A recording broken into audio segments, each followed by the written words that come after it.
Dieu, mon Dieu, je te cherche pour m'abandonner à toi. Chers frères et sœurs, dans l'évangile d'aujourd'hui, Marc nous présente deux images pour exprimer la sécheresse et la stérilité de la religiosité du peuple d'Israël.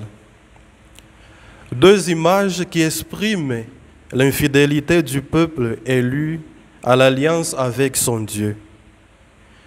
Ces deux images sont: la première, c'est le figuier qui n'avait pas de fruits lorsque Jésus eut faim et alla chercher des figues à manger dessus. La deuxième image, c'est l'expulsion des vendeurs du temple qui exprime la destruction des rites vides et matérialistes du culte juif. Les deux images mettent en évidence le manque de foi et d'une véritable religiosité. Les prophètes l'avaient déjà dénoncé, vide et stérile, lorsqu'il disait: ce peuple m'honore des lèvres, mais son cœur est loin de moi. Et Jésus maudit même le figuier. C'est une attitude inhabituelle de Jésus. Et on se demande s'il a eu une mauvaise journée peut-être. Mais c'est pour exprimer la sécheresse et la stérilité radicale de ce peuple choisi. Le figuier symbolise la nation d'Israël, comme en Osée chapitre 9, verset 10, nous pouvons lire: comme des raisins dans le désert, j'ai trouvé Israël.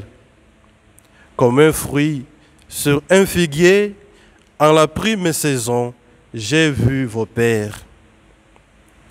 Chers frères et sœurs, Jésus ne maudit pas. Jésus est la manifestation de Dieu le Père. C'est lui la charité infinie. Donc, nous ne pouvons pas dire que Jésus maudit. En Saint Jean, nous pouvons lire: celui qui dit qu'il aime Dieu et qu'il ne garde pas ses commandements est un menteur. Et en Jacques, nous pouvons lire aussi: la foi sans les œuvres, elle est morte. Et la vraie religion aux yeux de Dieu est celle qui consiste à aider les veuves et les orphelins. En Saint Matthieu, nous pouvons aussi lire: c'est par leurs œuvres que vous les reconnaîtrez. Un bon arbre ne porte pas de mauvais fruits.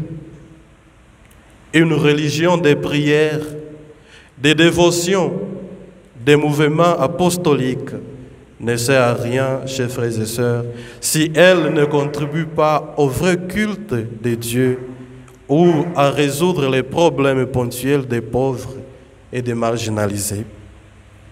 Voilà pourquoi Jésus chasse les vendeurs du temple. Il ne suffit pas de donner du pain à celui qui a faim, ou peut-être de donner à boire à celui qui a soif, mais travailler pour la dignité de ces personnes. Comme le dit le slogan, non seulement donner le poisson, mais il faut apprendre à pêcher. Sinon, à quoi sert une association caritative si elle ne va pas accompagnée par une charité de promotion et du développement de l'homme? La vraie charité est celle qui aide les gens à se sentir et à être des personnes actives et membres de la société. Chers frères et sœurs, Jésus a guéri, Jésus a pardonné, Jésus a défendu les pauvres, c'est-à-dire qu'il a pratiqué une solidarité efficace, une solidarité efficiente, non des paroles et de simples consolations. Pour Jésus, recouvrer la dignité des personnes était la priorité et le fondamental. C'est ainsi que nous portons du vrai fruit et offrons un culte agréable en Dieu, un culte en esprit et en vérité. Et pour ne pas tomber dans la sécheresse et la stérilité, Marc nous recommande la foi. Marc nous recommande une foi sans réserve en Dieu. Marc nous recommande une prière confiante et le pardon qui favorise la communauté fraternelle, c'est-à-dire l'union vitale avec Jésus. Jésus lui-même qui disait « Sans moi, vous ne pouvez rien faire ». Et la communion dans la communauté chrétienne.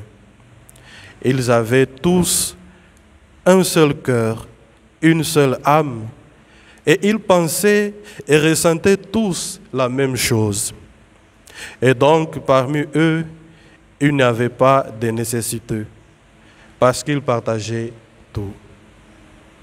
Qu'il soit ainsi. Fleurir où Dieu nous a semés, puisque c'est lui le jardinier, puisque sa grâce nous suffit.